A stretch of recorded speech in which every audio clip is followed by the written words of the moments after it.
Hello and welcome to a new video talking about the Halloween event. So I'm going to go through a load of different points that I spoke in VC to Apple, Bex and Wiki about. Please feel free to comment your constructive criticism on any points made and your own opinions about the event. So let's talk about the maze. I think the maze has quite a few problems. The maze is just annoying to deal with, the zombies and the skeletons in the maze. You can't really go past them most of the time because it's a one tile wide area with the paths. So you literally have to kill them to get past them, which is just an annoyance, I feel like. It means it takes you longer to actually complete the run. Spam clicking the boss is a little bit stupid when you get there, in my opinion. You should be able to just use all of your bone clubs at once. And why on earth is there a ranged weapon? It's kind of a waste of time for the ranged weapon.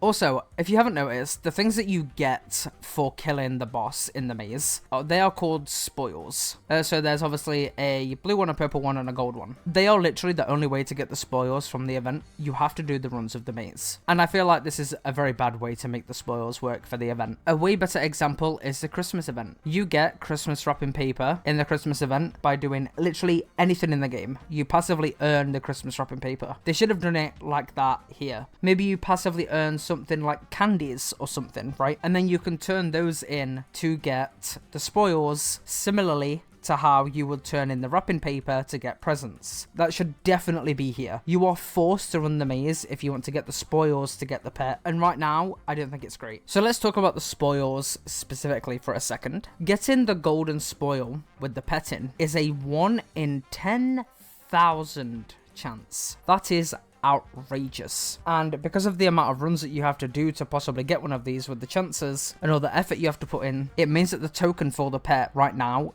the last price I heard it was going for was 2 billion GP, which is absolutely stupid. It should be made so that you yourself can get the pet guaranteed after killing the boss in the maze a set amount of times. If they are untradeable, it should just be 1 in 100. If they're tradable, then maybe 1 in 1,000. Something else that was mentioned by Wiki, which I thought was a cool idea, is there should be something similar to the visiting Santa thing in this event, where, for example, just a time slot each Sunday of this event, the whole community can go and get the untradeable token for the pet. Maybe just have it set that you have to do like 50 runs, 100 runs. It's untradeable and you get the pet because everyone should be able to get the pet. Why aren't we allowed to just have core cosmetics? Why does there have to be a GP value to them? And why is the chance so incredibly, stupidly high to get a cosmetic override for a pet that already exists in the game? Now let's actually talk about the rest of the spoils that you get, so the blue and the purple ones. The rewards are fucking awful. The rewards are honestly so bad that it's actually a joke. So I've just written down as my notes for this on the blue one. You get 1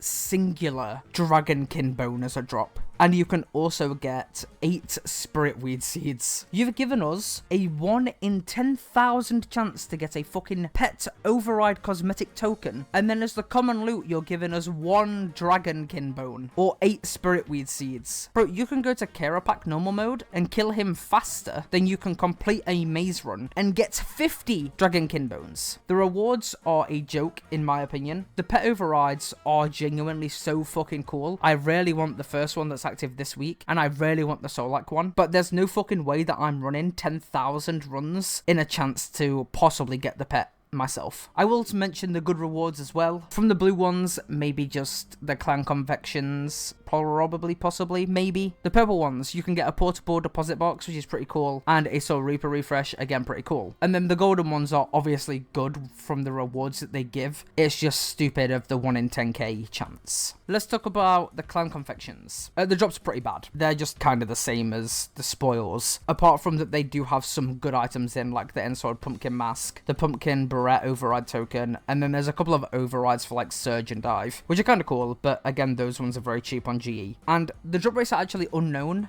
but those items that I've just mentioned are obviously going to be very rare. Like the Ensword Pumpkin Mask is like 1 billion on GE. It just feels like this time the drops are very unrewarding for the amount of time and effort that we have to put in to try and get it. I'm a little bit disappointed by the rewards that are available. Let's talk about as well the spooky tokens. The reward shop for the spooky tokens is absolutely awful. You should be able to buy the spoils with your spooky tokens. That was something that was pointed out by Bex, and I fully agree. If we're here grinding for the event, we should at least be able to get more more spoils, especially since they're not doing something similar to the Christmas wrapping paper. Being able to get the old cosmetics from the spooky tokens is cool, but there's not anything else really that's useful in that token shop unless you really like cosmetics. The other thing is as well, for the legacy cosmetics, the prices are way too expensive. Why on earth am I going to pay 20,000 tokens for some web cloak? I think overall the idea of the event is really cool, but the execution isn't quite there. After talking with the people in VC, everyone thought the XP from the plots are basically the standard XP that you get from the events like these. It's not great XP, but it's good for new players and iron accounts, not really mainscape. The XP that is crazy is the prayer XP. When you open the ancient remains, you get those ancient bones and you hand them into the collection. Once you complete the collection, you get like 19,000 prayer XP. So the prayer one is very good. It's just obviously a lot of AFK in one of the things, and you will get the ancient remains. The only other thing that I'd say as well, the clan confections don't seem like they drop very often. I feel like they should be dropping way more frequently if they're the only other thing that we can get by grinding things. This video isn't to kind of like